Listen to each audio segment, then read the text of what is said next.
Good morning, Thriving Warriors. Today is Tuesday, the 25th of April, 2023. It is 6:01 a.m., 64 degrees out. The weather range is in the mid-50s to 84.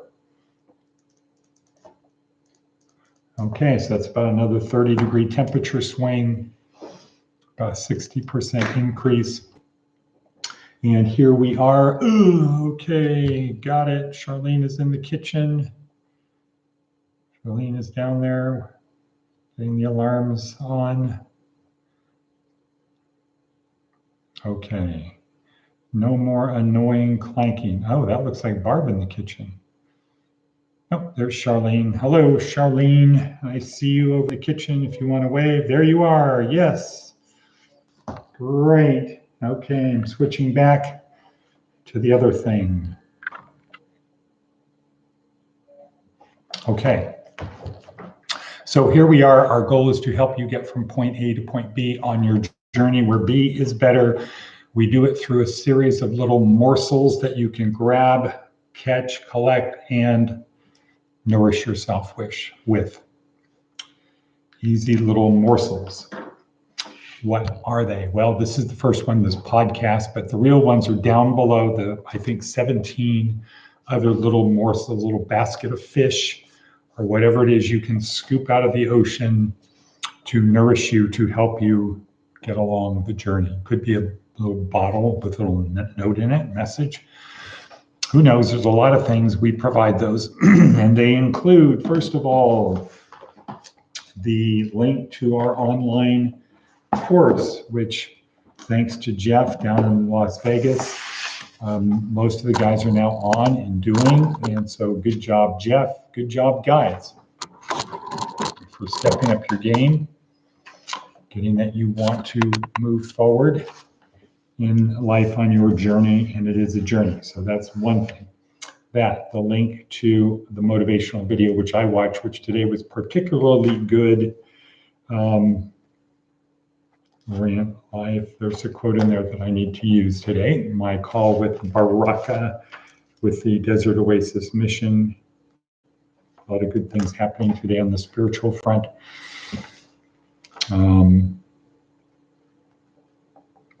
Wow, that's like 4 things. Okay, Jordan Peterson, little video, Daily Stoic, little video, Inc. Magazine, little story on how to improve your life, how to make it better. David Goggins, Jack Rowland, Baraka Church, Seth Godin, that's 8. TED Talk, day 2, week 1, day 2, about IQ, Jordan Peterson. Talk more about that a little bit later. Aesop's Fable, and the transcript of Seth Godin, plus the services we provide, which includes housing, clothing, food, hygiene, transportation, skills training, foundational employment, and career planning. All of that wrapped up, all of those little morsels wrapped up or available. Just reach over the side, get a net, pull them in. That's what we do. But it shouldn't take me 3 minutes and 50 seconds to talk about it. So here we are. Let's get going. Today's theme. Oh, nope. Before I get started, let's see. We can't say metaphorical seatbelt. We have to say, I don't know. We got to figure out some metaphor about getting started. Pull up the anchor. Hoist the anchor. There she blows. I don't know. We'll figure it out. That's so now we get our coffee. And I'm back to having MCT oil in mine. Just have a little sip.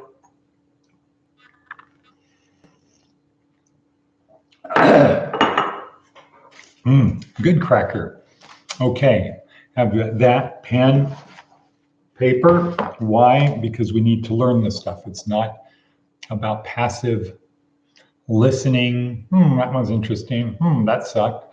It's not about passive listening, it's about active participation on the journey, because you're not gonna, the ship will not be, your boat will not be on autopilot. You have to aggressively be prepared to aggressively take control of your ship, your boat. Okay, so the next little morsel we can grab out of the ocean is, it's our simple theme. Every day we have a different theme. It's simple, and this comes from the advice from an 80-year-old to Henry Cavill. I think it's Cavill. Number 25, when someone hugs you, let them be the first to let go. Okay, just a simple little thing. When someone hugs you, let them be the first to let go. All righty. Next, our attitude of gratitude. So write in your book, I'm so happy and grateful now that blank. And then ask yourself the question, what am I so happy and grateful for? Well, to be here. For me, it was a long journey yesterday to pick Diana up at the airport at about 11:30 last night. Came in from Reno a few days early, but hey, Diana's here. Happy about that. Let's see if she's actually here. Yes, she is here. Diana is here. So wherever you are, Diana, stay there or walk around the oasis, but don't come in this room. Don't come in this room till I'm done, because I got to concentrate. So we picked Diana up at the airport. Kind of funny. We navigated, Charlene and I, who was my co-pilot to keep me awake, we navigated to where the bus was. We found the bus and then got a call from Diana, and we were able to walk up behind her, literally right behind her on the phone. And I'm saying, turn around. She's looking around. I don't see you. I don't see you. And I say, turn around. We were standing right behind her. So that was kind of cool. So I'm happy and grateful that Diana made it, that we're here, ready to start a new chapter. Big things I think are going to happen here at the Oasis, as they have at Rain Man under Charlene's guidance and support and hard work, mainly.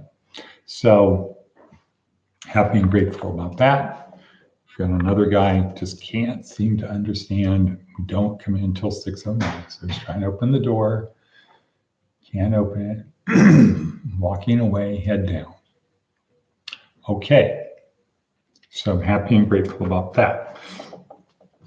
All righty then. Also though, today's a big day on the spiritual front.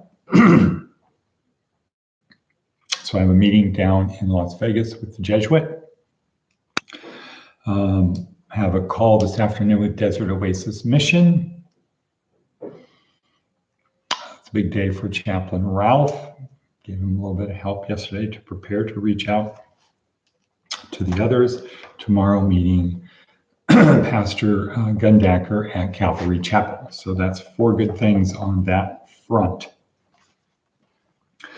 Okay, next, TED Talk today is, our TED Talk today, week 1, day 2, Jordan Peterson. The key takeaways: every job has an IQ range. Your IQ should be about the top 20, not in the top 25, at the 25th percentile. So so the job is challenging, easy but not too easy. You don't want your IQ too high, because the job becomes boring and everybody else looks like morons, or too low where it looks too hard and you're the moron. We have the IQ test that's listed in the video. It's right on the tip of my tongue. Doesn't matter because time is racing. We have that IQ test, and we have the scoring sheets and everything else to help people find a position that they are properly qualified for. hopefully on a career path that of their choosing.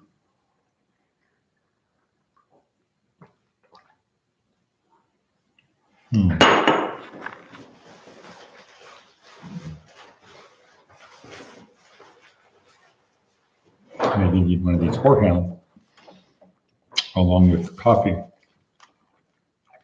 But it makes it kind of hard to talk, so excuse me for that. Okay, TED Talk. Let's see what Seth Godin has to say today, shall we? The unwritten rules get written. There's an assumption of civility and fairness in all of our interactions.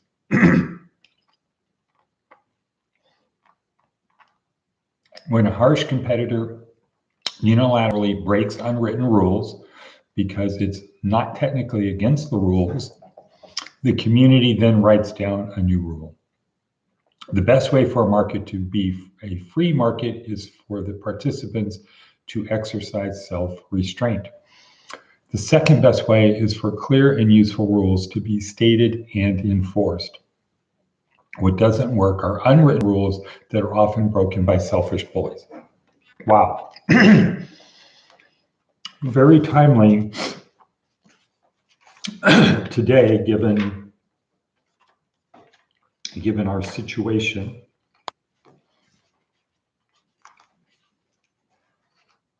In meetings today and tomorrow. All right, let's move on, shall we? Let's see. Who else is there? Looks like just Diana and Charlene today. That's okay. The fable for today, the Sick Stag. Stag is a male deer or deer-type creature. A stag had fallen sick. He had just enough strength to gather some food and find a quiet clearing in the woods where he lay down to wait until his strength should return. The animals heard about the stag's illness and came to ask after his health. Of course, they were all hungry and helped themselves freely to the stag's food, and as you would expect, the stag soon starved to death. Moral of the story. Goodwill is worth nothing unless it is accompanied by good acts. Okay. Different time, different place. Think about 2,500 years ago that may have been written. So it's interesting that it's still valid today. But here's what I say to you. This is a classic case of the first four laws of power. First of all, LOP number one, law of power number one, power perceived is power achieved. The stag should have focused on himself maintaining that he was strong. That's what the stag should have focused on. LOP number two, never give up power. In other words, not let the others see him as weak.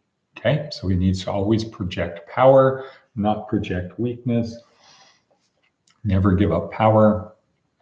He did both of those things. He didn't show strength and he did show weakness. And then that kicks in the third law of power, which is power is taken, it's not given. For when he showed weakness, the other animals enacted number three, meaning they took power, they took his food. They wouldn't have dared do that if he was well. And number four, fourth law of power, he couldn't stop them. The strong do what they can, the weak suffer what they must. The best option for him would have been to get them to help him get strong again by them believing that he is going to get strong. And if we didn't help him, once he's strong again, he'll take us out. That would have been the best thing. All righty then. We're at 1439 in our journey.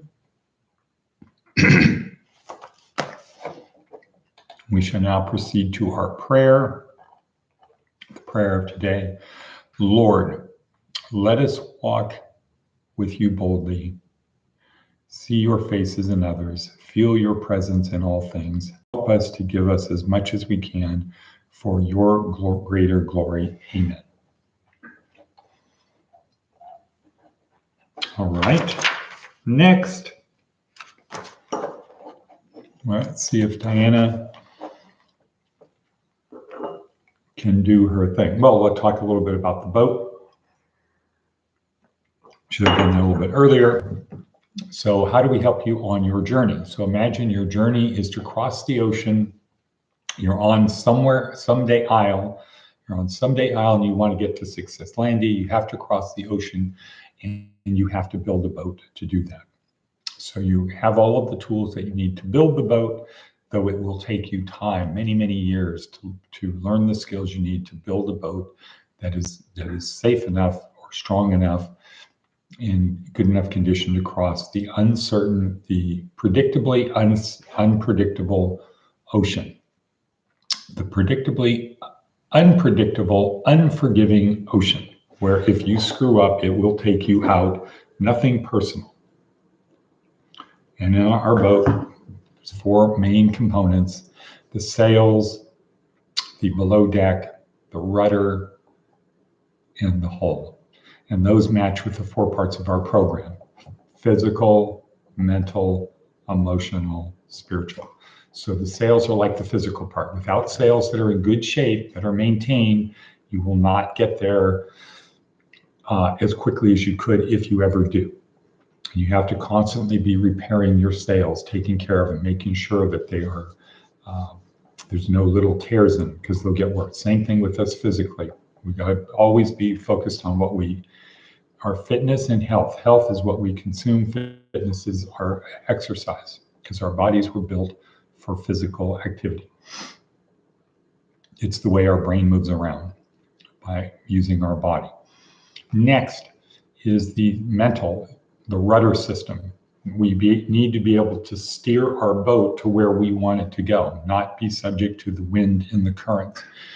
If we're left to the wind, to the currents, we'll probably crash upon the rocks, no matter how good the sails are.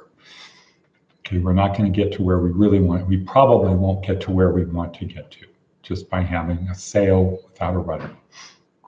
Next is below deck. So this guy keeps coming over to the door. Below deck is that place that keeps us warm and dry, where we have our food, where we have our kitchen, where we can sleep, where we can rest, where we're away from the elements, the harsh world outside. It's a place to go. It's the emotional part of our program. Next is the spiritual part, which is the most important part, the hull of the ship, because if it's breached, we're going to have really big, major problems. Probably will sink, and we'll be left clinging to some driftwood, hoping someone will help us out. All right, got to wrap this up because it's long.